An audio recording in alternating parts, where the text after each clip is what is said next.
connaîtrez la vérité et la vérité vous affranchira. Vous êtes bien sur votre émission Homme de Dieu, dites-nous la vérité. Et ce soir, nous sommes ravis d'être comptés chez vous encore comme des invités qui rentrent chez vous sans permission pour démarrer cette émission et pour rappeler aux uns aux autres que vous pouvez également nous appeler par le numéro de téléphone qui s'affichera au bas de votre petit écran. Et pour ce soir, nous sommes réunis pour parler d'un sujet qui est souvent difficile à aborder dans l'Église, un sujet qui est très froissant, un sujet qui est très délicat. Nous parlons ici du divorce. Alors le divorce, vous êtes aussi nombreux à avoir vécu cela certainement dans votre famille ou vous-même qui nous suivez. Si vous avez déjà traversé cela, alors c'est le moment d'en parler. Ou si jamais vous êtes dans ce processus, nous pouvons en parler ce matin, ce soir, tant pour moi, afin que la vérité également puisse nous affranchir. Alors pour cela, je ne suis pas seule, je suis accompagnée de deux serviteurs de l'Éternel qui vont nous aider à comprendre mieux à parler de ce problème parce que beaucoup refusent d'en parler dans l'Église. Vraiment, je vous assure, c'est un sujet qui fait couler beaucoup de larmes et c'est vraiment difficile de voir les hommes et les femmes se déchirer, ceux qui ont promis s'aimer pour la vie et après se dire au revoir, bye bye à cause des incompréhensions, à cause de je ne sais pas quel problème. Assurément, vous allez nous en parler en appelant sur ce numéro de téléphone. Pour ce, nous allons commencer l'émission et avant toute chose, nous allons présenter les orateurs de ce soir qui vont vraiment parler du divorce et pourquoi le divorce et comment faire pour ne pas arriver là pour ceux qui n'ont pas encore franchi ce pas et qui n'en franchiront pas d'ailleurs. Alors, à ma gauche, vous avez le docteur prophète Saint-Joseph, homme de Dieu, bonsoir. Bonsoir, soyez bénis. Amen, comment allez-vous? Très bien. Et le culte ce matin, comment ça se passait? C'était formidable. Ah, gloire à Dieu. J'étais au contrôle. Oui. Mais Dieu merci. Et à ma droite, vous avez le conseiller de maison, donc le consultant qui est sur ce plateau, qui d'ailleurs répond aux questions également des téléspectateurs. Vous avez le révérend Alain Roger, homme de Dieu, shalom. Et shalom. Comment allez-vous ce soir? L'âme du serviteur de Dieu est vivante. Jésus est vivant. Amen. Alors pour le culte ce matin, comment ça s'est passé? Nous avons passé un culte merveilleux avec une particularité, la pluie. Ouais. C'était merveilleux de passer un culte lorsque Dieu envoie une pluie, un très bon matin comme ça. Et nous avons pu identifier ceux qui aiment Jésus parce que la pluie, naturellement, c'est un test foi pour les chrétiens. Ouais. Donc pour cela, bon, pour ma part, hein, c'était vraiment merveilleux, des temps glorieux. Vous savez, pour vous qui avez omis d'y aller ce matin, ben, je vous encourage très prochainement à braver la pluie, même sous le soleil. On le chante souvent, sous le soleil, sous la pluie, je louerai Jéhovah. Bon, sur ce plateau, nous voulons parler du divorce, nous ne parlons pas de culte, comment ça s'est déroulé dans les différentes églises qui sont représentées par les leaders. Donc vous avez le leader de la vie éternelle et le leader des églises royaumes de sacrificateurs du Christ. Pour cela, nous allons commencer. Pour commencer, comme toute fois, nous avons souvent eu émission. Nous prenons d'abord la peine de définir afin de bien faire asseoir le sujet. Alors, homme de Dieu, pouvez nous donner brièvement la définition du divorce? Oui, parce le que divorce, nous parlons du divorce. comme on l'entend bien, hein, c'est la séparation entre l'homme et la femme qui s'étaient unis pour la vie. Oui. Ils se séparent corporellement, spirituellement, sentimentalement. Et cela est constaté par, n'est-ce pas, la désunion entre les deux êtres qui ne peuvent plus cohabiter ensemble. Voilà ce que ça veut dire le divorce. Ok, merci. Nous allons prendre l'avis du pasteur Alain Roger également. Mais papa a déjà dit, hein, lorsqu'on parle du divorce, nous voyons aussi deux personnes qui, dans un départ, un premier temps, ont décidé de marcher ensemble. Et au cours de la marche, des incompréhensions où, on va dire, des positions se révisent et par manque de sagesse, les personnes arrivent donc à se désengager de l'engagement qu'ils avaient pris au départ. Donc ils décident de ne plus jamais marcher ensemble. Donc de rompre, si vous le dire, n'est-ce pas, leur alliance et de marcher désormais chacun selon sa direction. C'est un acte aux conséquences très graves. On peut déjà le dire. Conséquences très graves. Parce que Dieu n'a pas prévu, n'est-ce pas, un tel plan. Voilà. Dieu sait toutes choses, mais il y a des choses que Dieu n'a pas prévues. Et donc si vous le faites, c'est votre risque et péril. Alors, si on parle du divorce, c'est qu'autrefois, il y a eu mariage. C'est que les hommes se sont unis et ils ont décidé de vivre pour la vie. Donc, avant toute chose, nous voulons également comprendre c'est quoi le mariage et pourquoi les frères et les sœurs se décident de se marier. Le prophète Dr Saint-Joseph. Oui, le mariage, c'est cette union, c'est ce qu'on appelle l'alliance Oui. entre l'homme et la femme qui se sont présentés devant Dieu, c'est-à-dire devant le père et la mère de la femme, n'est-ce pas, devant le père et la mère du garçon. Le mariage est défini dans Genèse chapitre 2 au verset 24. C'est très clair. Dieu dit, l'homme quittera son père et sa mère s'attachera à sa femme. Cela veut dire que l'homme prend son père et sa mère, ils vont chez la femme, voir le père et la mère de la femme pour lui demander l'autorisation de la prendre comme femme. Et cela est matérialisé par la dot, n'est-ce pas? C'est la dot qui fait le mariage. Bon, une fois que les deux sont unis pour la vie, pourquoi ils doivent être devant le père et la mère de la femme et le père et la mère de l'homme? Parce que le père et la mère de l'homme et de la femme représentent Dieu sur la terre. C'est Dieu qui a créé le mariage. Donc il faut que Dieu soit au milieu du mariage, de couple.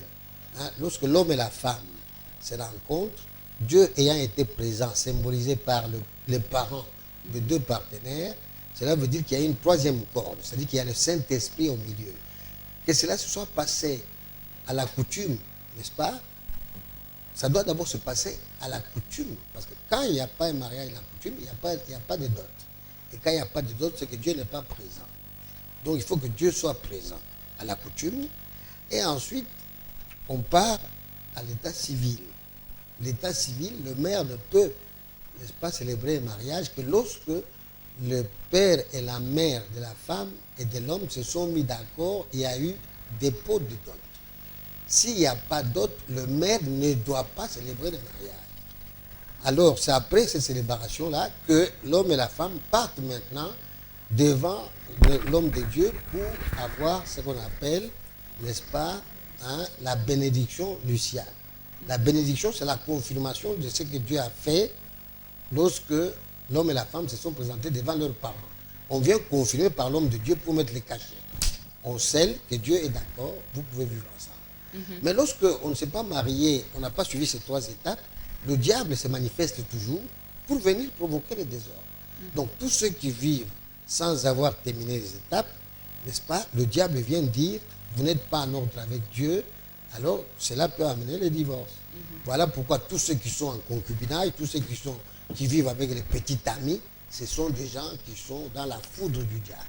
Ok, donc nous allons passer, c'est vraiment très intéressant de comprendre également ce que c'est le mariage. Le prophète vient de le dire tout à l'heure, que ce n'est pas le fait de s'unir sans autorisation des parents de l'un et l'autre, et sans aller devant le maire également, et pourquoi pas jusqu'à l'église. Alors pour ce, nous voulons rappeler également le numéro de téléphone par lequel vous pouvez nous joindre. Donc vous allez faire un message, si vous avez plusieurs messages, vous pouvez faire des messages au numéro suivant, le 06 07 94 04. Le 06 07 94 04. Alors merci et nous passons la parole au révérend Alain Roger. Vous savez, il est merveilleux d'entendre ce genre de révélation. Le mariage, comme le docteur vient de le dire, c'est un contrat, c'est une décision, c'est au-delà même du contrat. Parce qu'il y a des contrats où si l'une des parties n'est plus satisfaite, eh ben, la partie peut demander, n'est-ce pas, à révoquer une alliance ou un contrat. Mais contrairement au mariage, le mariage, certes, une alliance, mais une alliance où Dieu est témoin, ou une alliance où Dieu donne son approbation et il valide. Il valide, comme on sait bien le dire, on sait bien le faire. Le Gabonais de ce côté, on sait bien le faire. C'est-à-dire, nous passons par la dot et ensuite, on va au niveau de la mairie pour légaliser, pour que le mariage soit, on va dire, encadré par les lois de la nation. Et ensuite, on peut arriver jusqu'au niveau de l'Église pour que l'Église, à son tour, puisse recommander des paroles de grâce sur ce couple. Et il faut préciser ici que s'il n'y a pas accord des parents, c'est-à-dire du côté de la belle famille, des deux belles familles, c'est-à-dire le côté du père et de la mère de la femme, et le côté également du père et de la mère de l'homme, s'il n'y a pas eu donc validation, il y a un problème. Parce qu'il faut chercher à obtenir la validation des deux familles, des deux parents, on va dire des 4 parents. Donc, une fois que vous avez cette validation, en ce moment, on peut se permettre de dire que là, vous avez un mariage reconnu par Dieu. Et Dieu, par l'entremise du Saint-Esprit, va jouer un travail formidable, va faire un travail formidable. Et j'aimerais, si vous me permettez, lire le verset 9 de Marc chapitre 10. Allez-y. Il est écrit que l'homme, que l'homme donc ne sépare pas ce que Dieu a joint. Voyez, il est dit ici que l'homme ne sépare pas ce que Dieu a joint.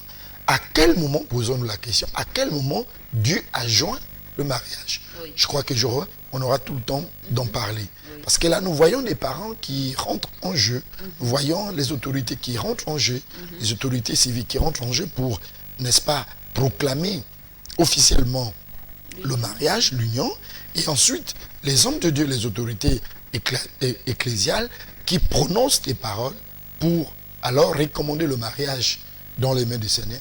Mais à quel moment Dieu rentre en jeu? Ok, à quel moment Dieu entre en jeu? Certainement, vous avez la réponse à cette question. Et pour rappeler encore à tous ceux qui nous suivent, ce soir, nous parlons du divorce. Alors, parlons-en. Je sais que chez vous, vous en parlez. Pourquoi tel est chrétien, d'autres est chrétienne et ils arrivent à divorcer. Nous avons déjà fait la première partie de ce thème. Nous étions accompagnés autrefois avec le prophète Fortunio qui nous a également parler du mariage et du divorce. Donc ce soir, nous voulons encore rentrer dans les profondeurs parce que c'est un sujet qui frappe vraiment l'Église. Et pour ceux qui font des sondages, nous pouvons remarquer que beaucoup de chrétiens aujourd'hui divorcent. Alors, pourquoi le divorce au milieu des chrétiens? Le docteur Saint-Joseph. La première raison est la suivante. À ma connaissance, la première raison, c'est que lorsqu'on est parti se marier, on n'a pas demandé l'autorisation de Dieu. Est-ce qu'on avait demandé Dieu, si c'était sa volonté, d'épouser X femmes? Ou on s'est levé tout simplement tout seul parce qu'on a vu la beauté de la femme, on dit bon, ou on a vu la beauté du beau garçon, on dit bon, écoutez, il peut m'épouser. Et dans le cas où le couple ont déjà marié en acceptant le Seigneur? Non, mais partons d'abord, n'est-ce pas, d'avant le mariage. Oui. Moi, je pense que c'est à ces moments-là que le diable s'installe ou que le Dieu s'installe. Lorsque vous demandez à Dieu de vous montrer une femme ou vous demandez à Dieu de vous montrer un homme, pour celui qui est déjà chrétien, parce que Jésus nous a dit dans sa parole, nous sommes dans Genèse chapitre 24, là où Dieu nous montre le chemin que nous devons suivre pour nous marier selon Dieu. Genèse chapitre 24, du verset 1 jusqu'au verset 68, Dieu nous parle comment les chrétiens doivent se marier. N'est-ce pas, par la bouche d'Abraham, il dit que ne partez pas épouser des Cananéennes, c'est-à-dire des filles païennes, des filles qui ne sont pas chrétiennes. Ce n'est pas nous qui avons décidé, c'est Jésus-Christ qui, dans sa parole, il parle par la bouche de notre Père Abraham, qui est notre père dans la foi, je voudrais vous rappeler que c'est après Noé, c'est Abraham qui est le père dans la foi. Et de lui est sorti Jésus-Christ par, n'est-ce pas, le fils de Jacob, Judas, n'est-ce pas? Aujourd'hui, nous sommes en train de célébrer la chrétienté, cela signifie la volonté de Dieu pour toutes les nations. D'abord, c'était pour Israël, maintenant c'est pour toutes les nations. Quand on vous dit qu'il est interdit d'épouser des Cananéens, ce n'est pas une blague.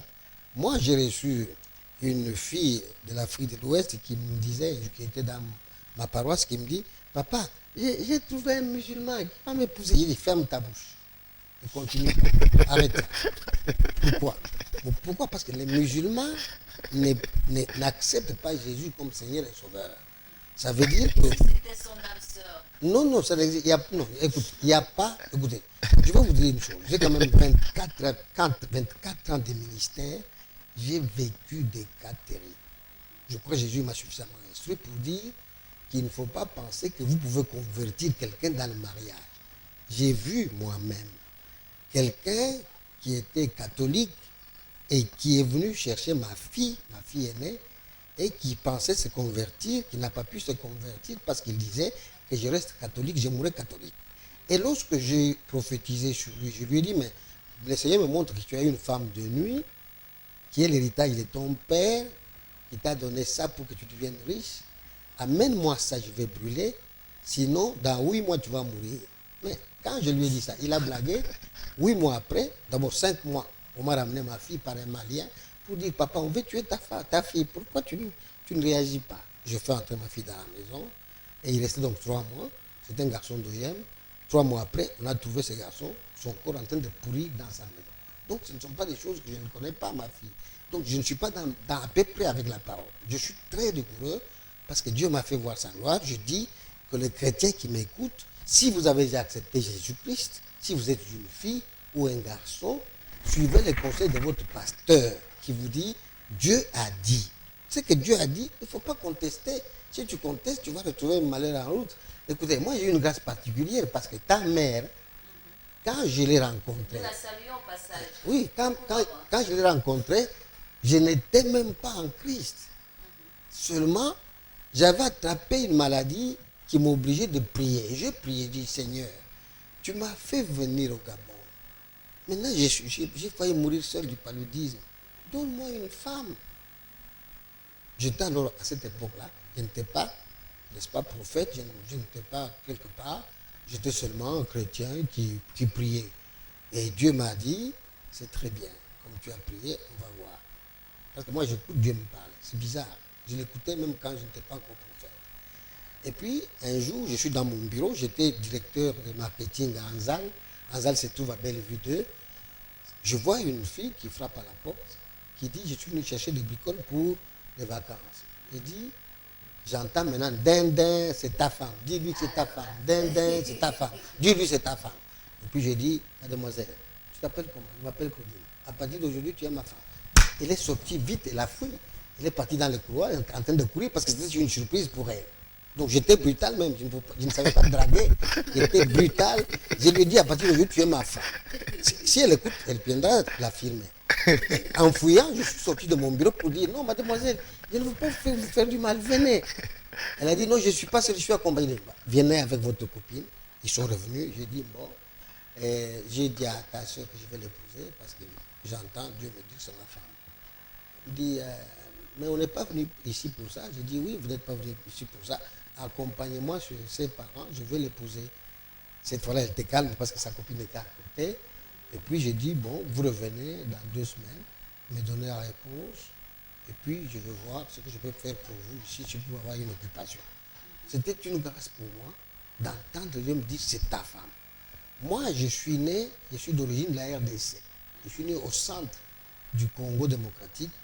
Je suis kassaïen. Dieu m'a dit en 1984, va au Gabon.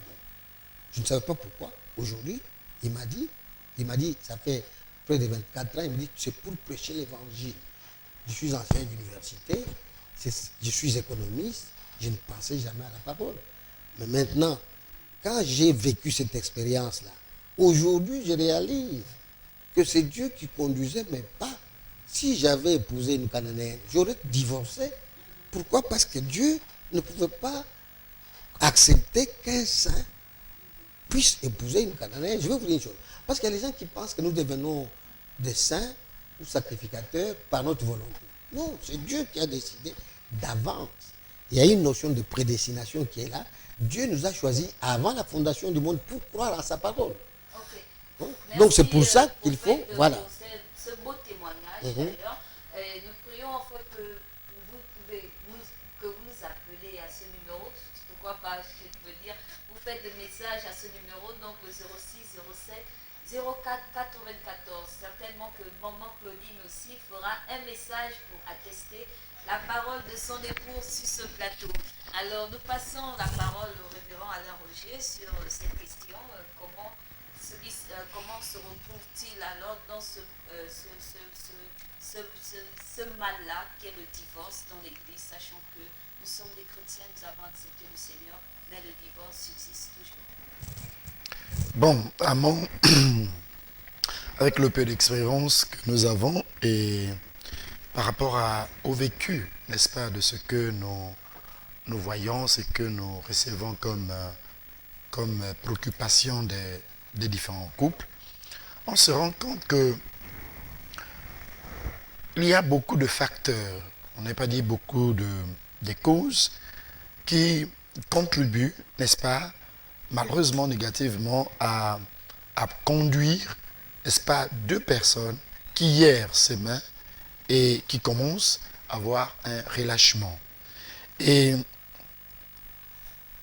la première cause, à mon avis, c'est une mauvaise appréciation de la personne. C'est-à-dire, dès le départ, tu peux apprécier, croyant que c'était une bonne personne, alors qu'en réalité, elle n'est pas une bonne personne pour toi. Et vous êtes même arrivé à aller plus loin, c'est-à-dire aller se présenter auprès de parents, organiser tout ce qu'on sait du mariage. Et par la suite, tu te rends compte que ce que moi je trouvais comme atout envers ma personne n'est plus les mêmes. Ce n'est plus les mêmes atouts, ce n'est plus les mêmes choses que j'avais appréciées. Et vous avez l'impression que réellement, vous vous êtes trompé de personne. Vous avez cette impression que vous êtes trompé de personne. Si vous n'avez pas de la maturité, si vous ne sollicitez pas le secours et la sagesse de Dieu, eh bien, rassurez-vous que les mois, les semaines, le mois, les années qui suivent, les personnes arriveront, n'est-ce pas, à se séparer. Parce que vous avez mal apprécié la personne. On ne se marie pas pour, former l'église. Non, on se marie d'abord pour former une famille. Et cette famille peut devenir demain une église. Si vous n'avez pas la sagesse, je réponds bien, si vous n'avez pas la sagesse de comprendre que là, vous êtes dans une situation où il faut solliciter la présence de Dieu, il faut solliciter la sagesse de Dieu, l'intelligence de Dieu, le concours de Jésus-Christ, vous passerez à côté. Parce que rien n'explique que ce n'est pas quelqu'un, mais surtout à notre époque, ce n'est plus des femmes qu'on nous donne. À notre époque, à une époque, on pouvait dire que non, c'est papa qui m'a choisi cette femme ou ce mari. C'est maman qui m'a pris, qui m'a forcé, n'est-ce pas, à épouser. Or, à l'époque actuelle, c'est toi-même qui regarde, qui apprécie et qui finit par dire, moi je veux cet homme, je veux cette femme. À quel moment, comment on peut revenir, on peut faire un tel rétro-pédalage jusqu'à renier ce que tu as dit hier. Vous savez, il y a beaucoup de points, je ne vous apprends rien. Tu es ma lune, tu es mon soleil, il y a des déclarations comme ça. Et toi, demain matin, quelqu'un entre te dit que non, c'est la pire erreur que j'ai connue de ma vie. Ça veut dire qu'il y a un problème alors d'appréciation qui est là. Et à côté de cela, on peut ajouter tout ce qu'on connaît déjà, tout ce qu'on connaît, les incompréhensions, l'absence de Jésus dans le couple. L'absence de Jésus dans le couple. Et quand je parle de l'absence de Jésus dans le couple, je parle alors de l'absence même de la personne de Christ dans le cœur, n'est-ce pas, des partenaires. Si vous n'avez pas Christ, posez-moi la question, Christ vient faire quoi dans un mariage? Christ vient faire quoi dans un mariage? Était-il un agent, n'est-ce pas, de la brasserie pour qu'il soit sollicité afin de produire, n'est-ce pas, de la boisson? Non, mais parce que le couple avait besoin de Christ. Non seulement dans leur cœur, mais également dans leur union. Raison pour laquelle, quand le vin a manqué, c'est-à-dire quand la joie a manqué, parce que l'image, n'est-ce pas, du vin, c'est l'image de la joie. Quand la joie a manqué, quand la paix a manqué, quand la stabilité a manqué, on a fait recours, n'est-ce pas, à Christ. Pour dire, nous n'avons plus de vin. Fais quelque chose. Il n'y a plus la joie dans la maison, fais quelque chose. Et Christ, étant, n'est-ce pas, celui qui a dit, demandez, afin que votre joie soit parfaite, eh bien, il a donné, il a pourvu. Et la joie, vous allez entendre le récit, n'est-ce pas, de la Bible dans Jean, au chapitre 4, vous allez entendre que les gens se sont exclamés en disant que, mais ce bovin-là était caché où? Voilà. Ok, ce bovin est caché où? Il n'est caché que dans la parole de Dieu. Donc, nous rappelons à tous les amis, fidèles téléspectateurs de la Voix du Sacrificateur, que vous êtes bel et bien à votre émission Homme de Dieu, dites-nous la vérité. Et ce soir, nous venons avec le thème le divorce en milieu chrétien. Alors, nous allons marquer une pause et nous allons nous retrouver juste après, cette fois-ci, pour parler des conséquences qui en découlent du divorce. À bientôt sur ce plateau.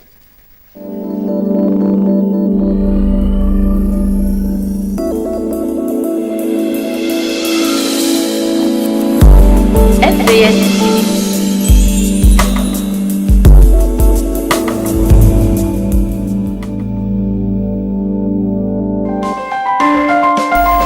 Vous êtes sur LVS.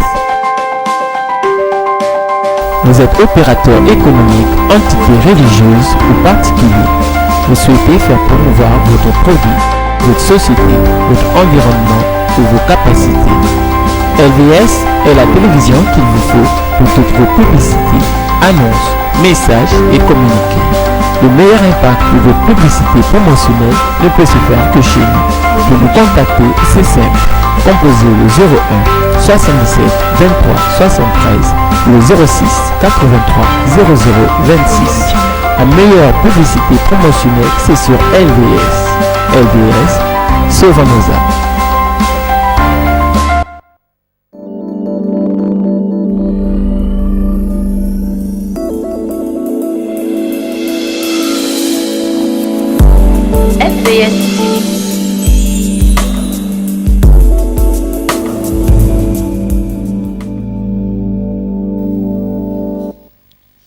De retour sur le plateau, vous savez, lorsqu'on parle de la parole de Dieu, ça émerveille les cœurs parce que la parole de Dieu est la seule chose qui puisse nous donner la paix, qui puisse nous apporter la joie et qui réconcilie d'ailleurs ceux qui veulent divorcer. Donc, nous refusons le divorce dans vos maisons. Si vous nous avez suivis, ça veut dire que laissez le choix ou la décision que vous avez prise tout dernièrement, alors prenez pour la réconciliation. Et si jamais vous n'arrivez pas à vous réconcilier, il y a des hommes de Dieu qui sont là sur ce plateau, vous pouvez les joindre, pourquoi pas, et passer ce temps d'exhortation, ce temps de réconciliation avec les hommes de Dieu. Je vous assure que vous ne serez pas déçus et vous allez même encore plus vous aimer davantage. Alors, nous voulons continuer sur ce thème. Comme je disais, nous revenons cette fois-ci avec les conséquences qui en découlent dans le divorce. Pourquoi des gens divorcent déjà? Quelles sont les raisons qui peuvent amener, comme le prophète l'a déjà dit tantôt, que ça peut être à partir du choix? Est-ce qu'il y a-t-il d'autres raisons qui peuvent pousser un homme, une femme à décider de divorcer? Oui. En dehors du fait qu'on s'est trompé, on ne s'est pas adressé à Dieu pour recevoir une femme, c'est vrai que tout le monde n'est pas prophète comme moi, mais moi je rassure que tout chrétien a le Saint-Esprit. s'il se met à demander à Dieu, montre-moi une femme ou donne-moi une femme, Dieu va amener la femme. Je vous dis, je connais mon Dieu. Et le Saint-Esprit est dans le cœur de tous ceux qui ont accepté Jésus-Christ comme Seigneur et Sauveur. Ils ne peuvent pas demander une femme que Dieu ne leur montre pas la femme. Donc, ça ne vaut pas la peine de penser que vous pouvez vous marier en dehors de Dieu. Demandez à Dieu d'abord. Maintenant, si vous n'avez pas pensé à faire ce que je vous dis, pour vous c'est la révélation, vous vous retrouvez déjà dans les couples avec votre femme, sachez que si Jésus n'est pas au milieu, si vous ne priez pas vous deux, vous finirez par vous séparer. Pourquoi? Parce que dès les origines, le diable est arrivé dans le couple pour détruire l'homme et la femme. Dieu dit que il avait laissé la femme et l'homme nus dans Le jardin. Dans le jardin d'Éden, pour les cultiver, les protéger, pour être maître de la terre. Il dit dans Genèse chapitre 1, verset 27 à 28, c'est pour dominer, multiplier. Est-ce que vous comprenez? Oui. Être fécond et multiplier. Mais maintenant, si vous mettez Dieu en dehors de votre affaire, le diable, le tentateur, était envoyé par Dieu pour demander si l'homme et la femme pouvaient continuer à obéir à Dieu, parce que Dieu demandait à ce que pour entrer en mariage, il faut avoir vu les parents, il faut la dot. Mais plusieurs commencent à vivre ensemble sans avoir versé la dot, les parents, sans avoir rencontré les parents. Ça, c'est la première chose qui provoque, ça vous poursuit jusqu'au divorce.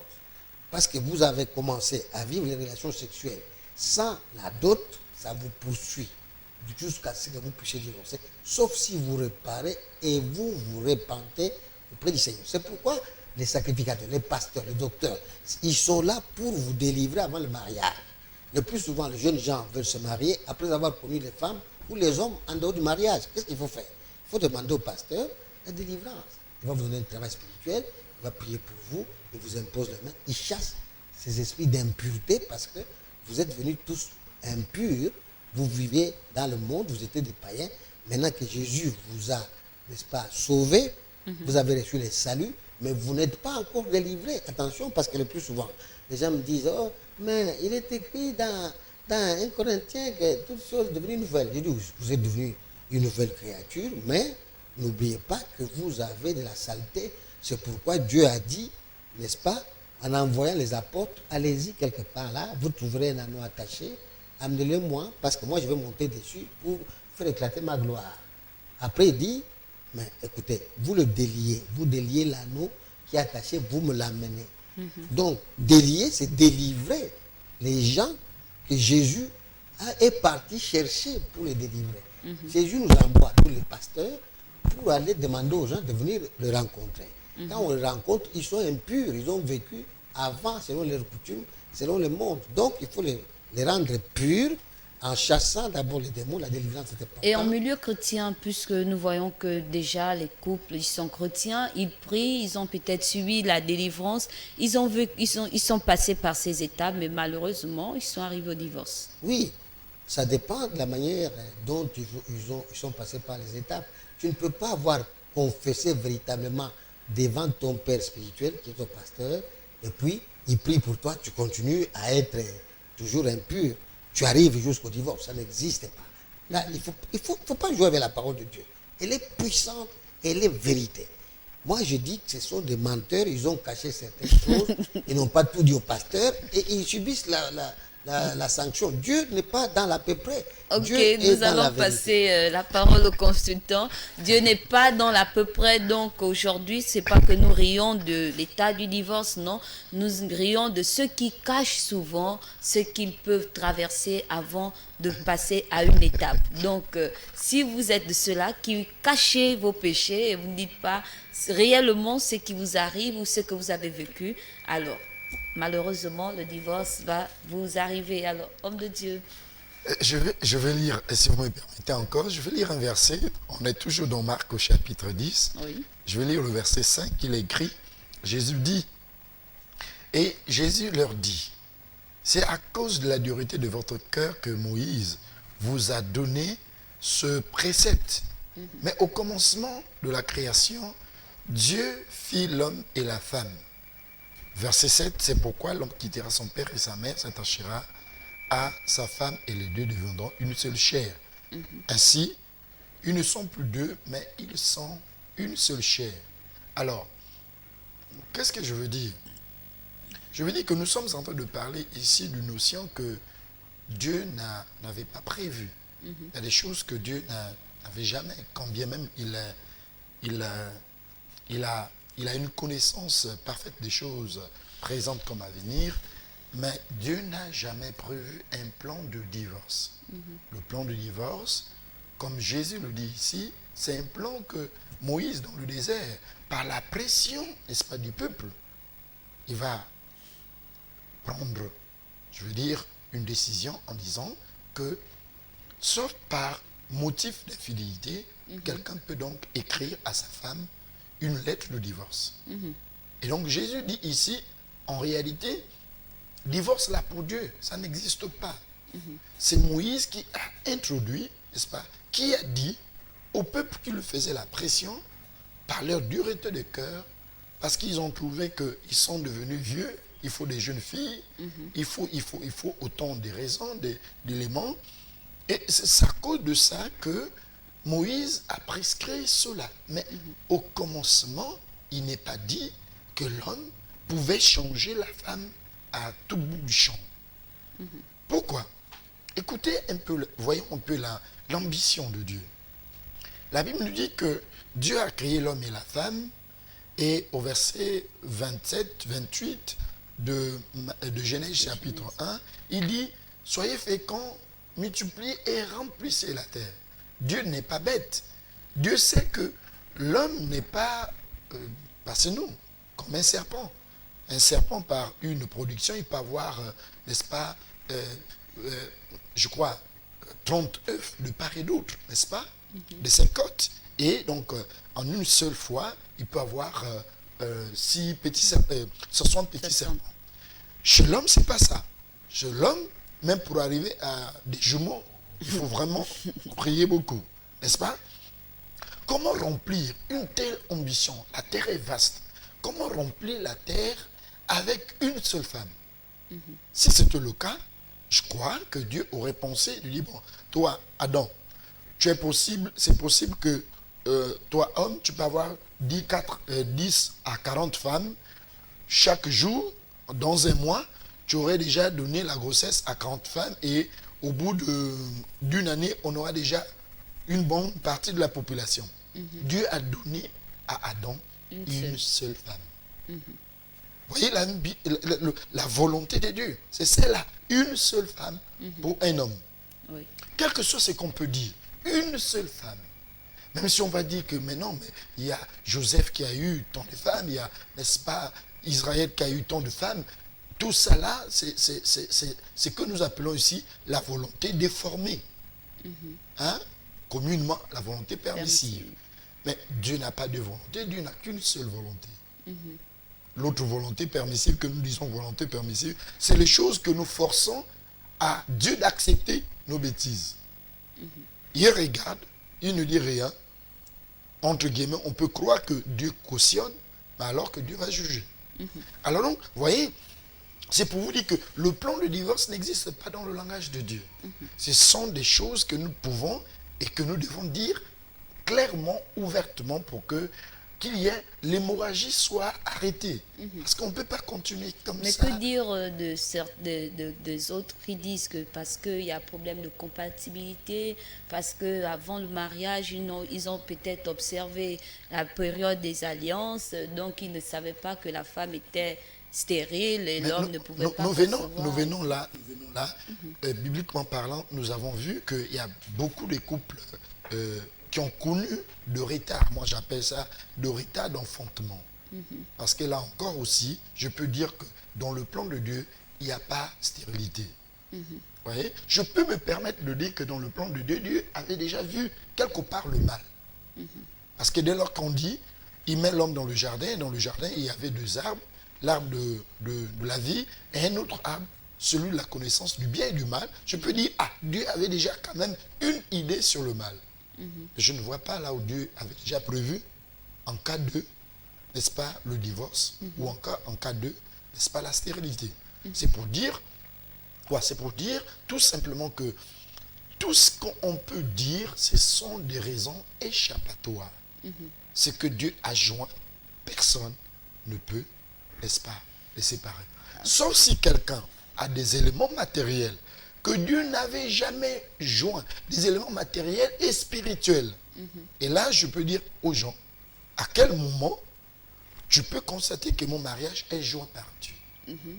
Si vous pouvez nous donner déjà la réponse, parce que la question revient toujours.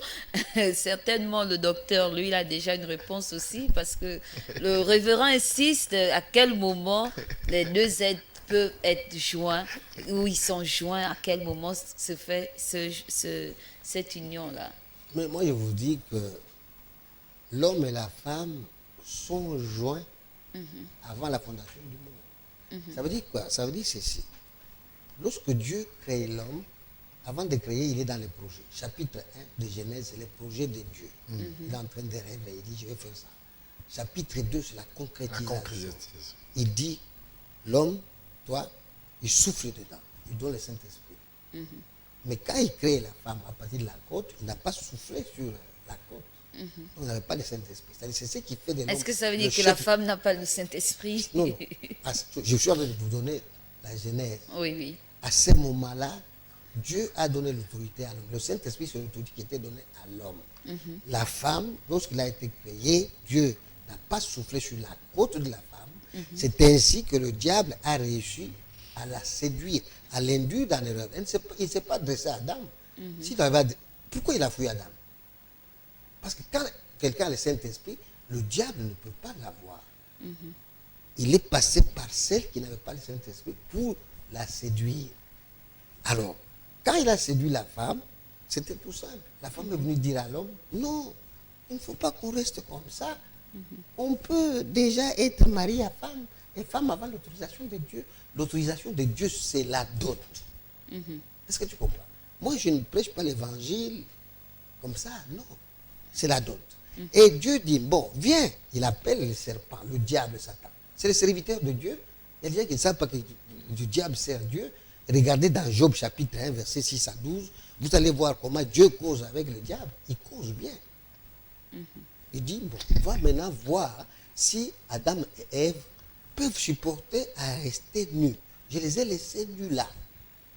Ils n'ont pas pu supporter quand le diable est passé pour dire non. Comment vous restez vous deux nus? Vous êtes idiots. Vous ne savez pas que vous pouvez procréer? Dieu vous a créé. Vous pouvez aussi créer des enfants. Ok. Est-ce que vous comprenez? Il y a le temps qui nous est imparti. Nous allons passer. Non, mais non, je suis en train de vous dire la meilleure cause, la seule cause prévue par Dieu pour divorcer, c'est le fait de ne pas épouser une fille qui n'est pas la fille de Jésus-Christ. C'est écrit ici dans Estrate, verset 9. C'est écrit là. Je suis en train de lire pour vous. Chapitre 11. Le Seigneur a écrit ceci. Et maintenant, notre Dieu, que pouvons-nous dire après cela?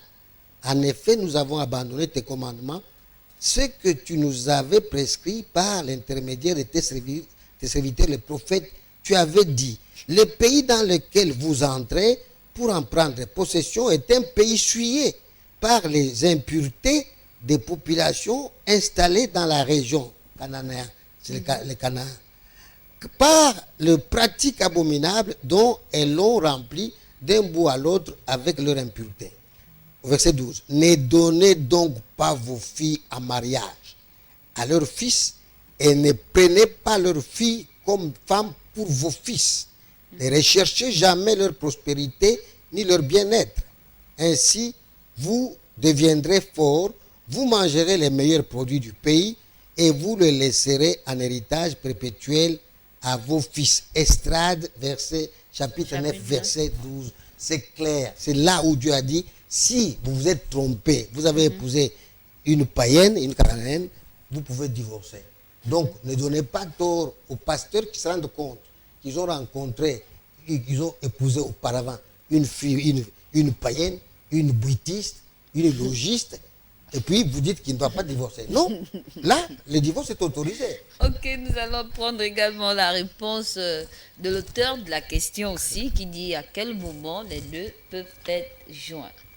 Alors, Dieu, j'ai pas envie de dire que Dieu est mystérieux, mais nous connaissons que Dieu agit et lorsqu'il agit, les manifestations sont tout à fait réelles. Et on peut témoigner à travers ces manifestations ou encore les actes que Dieu pose, on peut reconnaître que là, Dieu agit. À quel moment on consomme le mariage, à quel moment Dieu valide? L'homme de Dieu l'a dit, que lorsqu'il y a dot, on vient de valider. On vient de valider. Mais il n'y a pas que la dot, mais il y a aussi la consommation même, n'est-ce pas, du sexe. C'est nous. Parce que cette jointure, vous voyez, cette union qui se passe par un acte sexuel, ben, vous savez que l'acte sexuel, en d'autres termes, c'est une adoration à Dieu. Et une adoration qui doit être conforme, n'est-ce pas, en passant bien effectivement, en sollicitant d'abord l'autorisation des parents. Lorsque vous avez déjà joint, lorsque, la fois dernière, je disais ici, lorsque vous partez, nous partons à la mairie, le maire dit, au nom, c'est-à-dire, par le pouvoir qui me sont conférés, je vous déclare mari et femme. Mais j'apprécie bien ce geste. Et après, il dit, ce mariage ne peut être, n'est-ce pas, dissous que pour, je crois, 2 ou 3 raisons qu'il évoque souvent. La mort de l'un ou une décision du tribunal.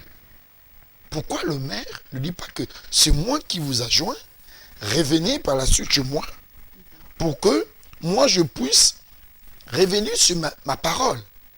Mais parce qu'il sait que ce que moi j'ai dit, Ponce Pilate l'a dit. Il dit ce que moi j'ai dit, je l'ai dit. Ne revenez plus chez moi pour chercher encore autre chose. Si Dieu a déjà validé, il l'a déjà validé. S'il a validé par, vous êtes passé par le sexe, vous êtes passé par, n'est-ce pas, la dot, Dieu a déjà validé. Il a déjà validé. Et donc il faut faire très attention parce que vous n'aurez pas la capacité de savoir à quel moment Dieu est revenu encore sur sa position pour dire que non, je n'ai pas accepté ce mariage. Il faut faire très attention parce que effectivement, c'est donner l'occasion à n'importe qui de pouvoir chercher des raisons pour, n'est-ce pas, d'une manière ou d'une autre, parce qu'on connaît aujourd'hui, n'est-ce pas, la débauche de l'homme. L'homme, par des raisons de débauche, peut accuser son partenaire, par exemple, de païen ou de païenne. Non, nous partons l'église, mais celle-là, non, elle n'a jamais mis la parole de Dieu en pratique. Et toi-même, tu as déjà mis la parole de Dieu en pratique? Donc, vous voyez, ce sont des choses qu'il faut faire, qu'il faut prendre avec beaucoup de normes, avec beaucoup de sagesse, parce que une seule parole de moi peut pousser tout un peuple, n'est-ce pas, à dire, non mais le pasteur là dit que le divorce est possible. Je dis que le divorce, selon le plan de Dieu, n'est pas possible. Il est dit, attention à la cananéenne. Ne rentre pas dans la vie de la cananéenne. La question qu'on peut se poser, si quelqu'un a déjà volé, il a déjà commis un acte, la seule fois que Dieu peut revenir, c'est de dire, ah, j'ai péché contre Dieu, Dieu pardonne. Mais pour ce qui concerne le mariage, c'est plus compliqué et c'est très complexe.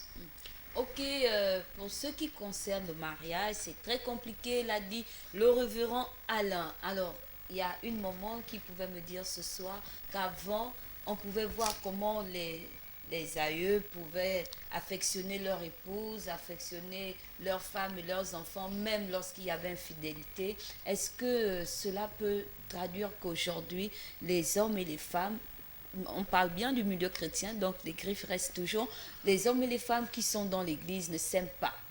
Et pourtant, Dieu est amour. Docteur. Non, mais écoutez, Vous savez, vous pouvez vous aimer. Vous commencez toujours par l'amour. C'est chaleureux au début, n'est-ce pas? Ça veut dire que le diable n'est pas encore entré. C'est lui qui sépare, qui provoque les divorces dans les foyers. C'est toujours le diable. Ce n'est pas Dieu. Dieu n'a dit qu'une chose, n'épousez pas. Donc si vous vous êtes entêté, vous avez épousé, eh bien vous verrez que Dieu va dissoudre ce mariage. Parce que vous êtes entêté contre Dieu. Ok, nous allons prendre Bon, d'abord une question, Oui, docteur. oui. Donc, il y a un frère qui nous fait ce message que parler des chrétiens qui s'habillent comme des mondaines, avec des ornements mondains, des tissages, des perruques, et prient avec les têtes non voilées. Traitez, s'il vous plaît, ce problème. Donc, Des assez mondains? souvent, oui, des chrétiens, à cause de l'accoutrement peut-être, que l'accoutrement peut faire en sorte que la femme tombe, je ne sais pas, dans le péché parce qu'elle est habillée comme les femmes du monde, ou encore l'homme également peut être attiré par une femme du monde qui est dans l'église, qui s'habille. Non, écoutez, Est-ce que l'accoutrement rentre en partie? écoutez, l'église, peut-être que moi je suis entrepreneur, je suis chef d'entreprise. Dieu m'a dit que l'église est une industrie de païens, où Dieu vient transformer les païens en chrétiens. Oui. Donc vous comprenez? Quand quelqu'un vient, il est drogué. Moi, je prêche, j'invite les homosexuels de venir écouter la parole. Je les invite pour les délivrer. Quand ils viennent avec leur état. Oui. Ouais. Seigneur, prends-moi tel que je suis. Ils viennent voir le Seigneur. Par la parole que je prêche, le Saint-Esprit les touche, il sera transformé. Amen. Je ne peux pas dire fermer la porte à ces messieurs À parce ceux qu'il qui est, sont- il est venu avec l'accoutrement de païen. Non. Vous savez, ça prend du temps pour que l'homme change. Et moi, je crois qu'il faut laisser les gens dans l'église tels qu'ils sont venus et la parole va les transformer. Amen. Le révérend, en quelques mots, déjà c'est l'heure de la fin. Il est dit que Jésus appelle ou invite, il dit, venez à moi, vous qui êtes chargés et fatigués. Donc tout naturellement, quand les personnes arrivent dans l'église, elles sont chargées et fatiguées. Oui. C'est-à-dire, leur charge, c'est ce que le frère là dénonce. Leur fatigue, c'est ça. Ce sont toutes ces déviations que Dieu voit ici, Jésus considère ici comme étant leur charge. Et donc le processus est engagé lorsque la personne commence maintenant à lever sa main en disant que j'accepte de suivre désormais Jésus-Christ dans ma vie comme Seigneur et Sauveur. À partir de ce moment, le Saint-Esprit qui convainc l'homme du péché travaille pour convaincre l'homme du péché afin que cette sœur qui s'habillait autrefois comme une prostituée puisse délaisser. Ce n'est pas par la force de l'homme qu'on arrivera à éradiquer ce genre de déviation. C'est par le Saint-Esprit. Ce n'est que lui qui convainc véritablement les cœurs humains. Ok, c'est le Saint-Esprit qui convainc le cœur et c'est le Saint-Esprit qui va vous convaincre, vous qui voulez passer par le divorce, à ne point divorcer. Alors je suis très ravie d'avoir passé ces 52 minutes chez vous avec ces hommes de Dieu. Merci hommes de Dieu d'être sur ce plateau et d'avoir répondu à notre appel. Et nous disons aussi merci à vous qui nous suivez. Certainement vous avez des questions, vous pouvez toujours, la ligne est ouverte, vous pouvez toujours poser autant de questions que vous voulez. Sinon nous disons déjà au revoir et bonne suite de programme sur LVS TV.